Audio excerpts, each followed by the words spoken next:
नमस्कार मित्रांनो, कमळी या मालिकेच्या येणाऱ्या पुढील काही भागामध्ये आपल्याला जबरदस्त असा ट्विस्ट पाहायला मिळणार आहे. फोटोवरून थंबनेलवरून तुमच्या लक्षात आलंच असेल की इकडे अनिकाला नाही तर कमळीसोबत इथे कपड्यांचं हुबेहूब मॅचिंग झालेलं असतं. आणि आता खरंच ऋषी आणि कमळीचा साखरपुडा होईल का असा प्रश्न तुमच्या मनामध्ये आलेला असेल ना, पण तसं काहीही होणार नाहीये.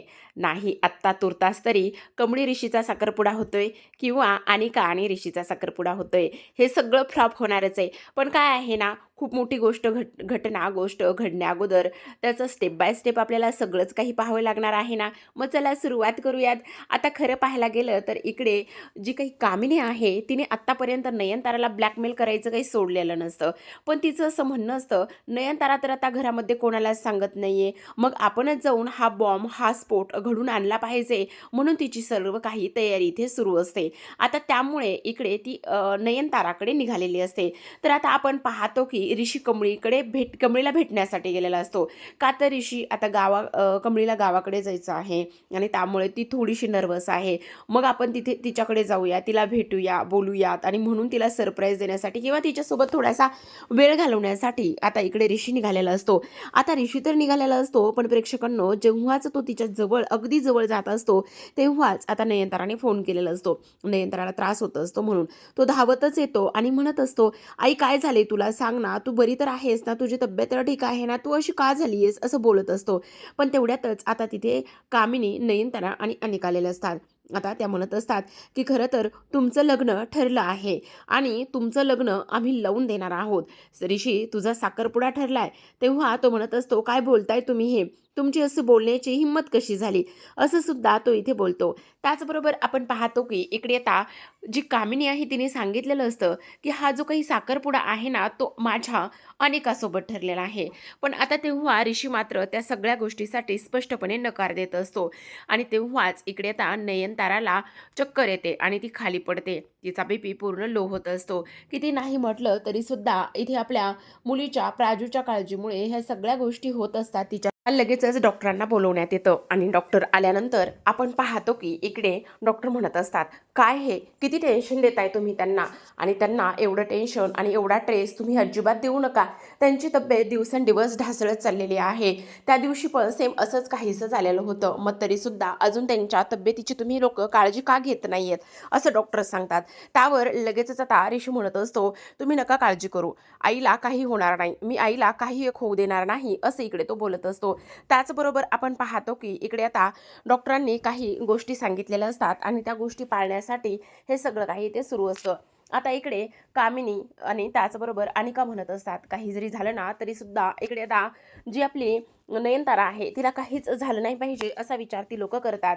पण आता जेव्हा इकडे शुद्ध येते तेव्हाच मात्र इकडे नयनतारा ऋषीला म्हणते, ऋषी हे बघ, काही जरी झालं तरी सुद्धा ह्या लग्नासाठी तू तयार हो, तुझा आणि त्याचबरोबर अनिकाचा साखरपुडा झालाच पाहिजे. त्यावर तो म्हणत असतो, आई तू हे असं का बोलतेस, मला कळत नाही.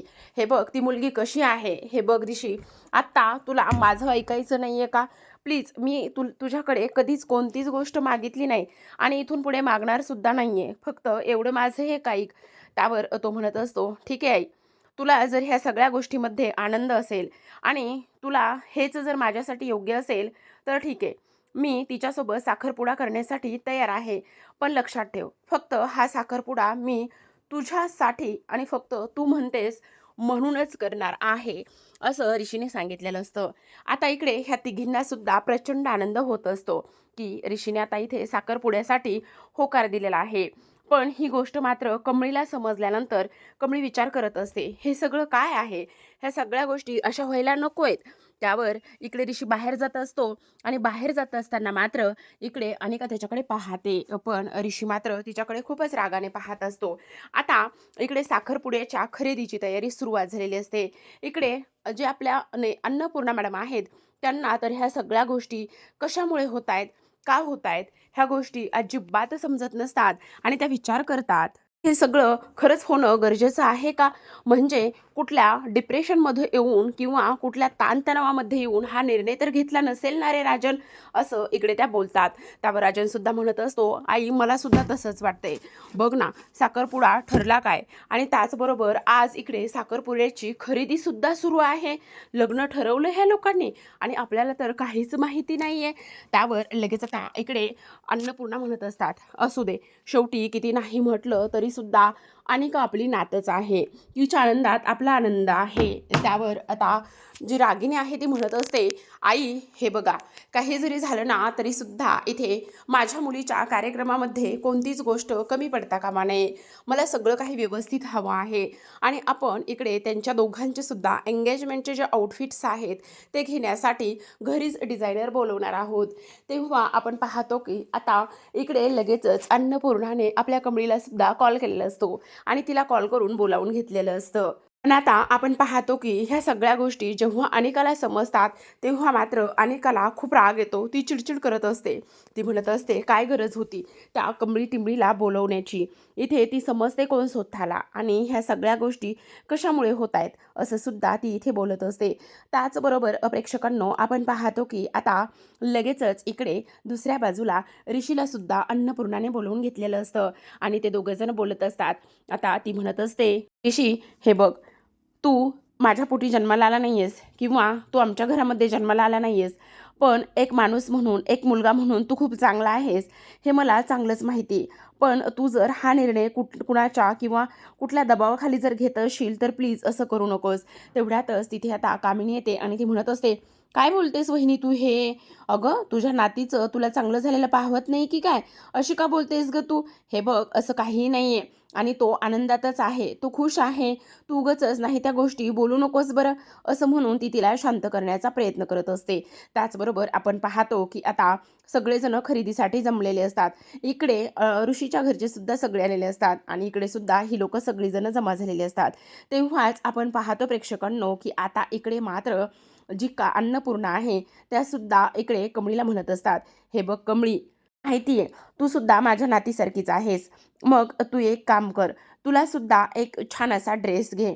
तेवढ्यातच आता कमळी नको म्हणत असते, पण काही जरी झालं तरीसुद्धा अन्नपूर्णाच्या हट्टानुसार त्या तिला ड्रेस घ्यायलाच लावतात आणि चेंज करायला पाठवतात.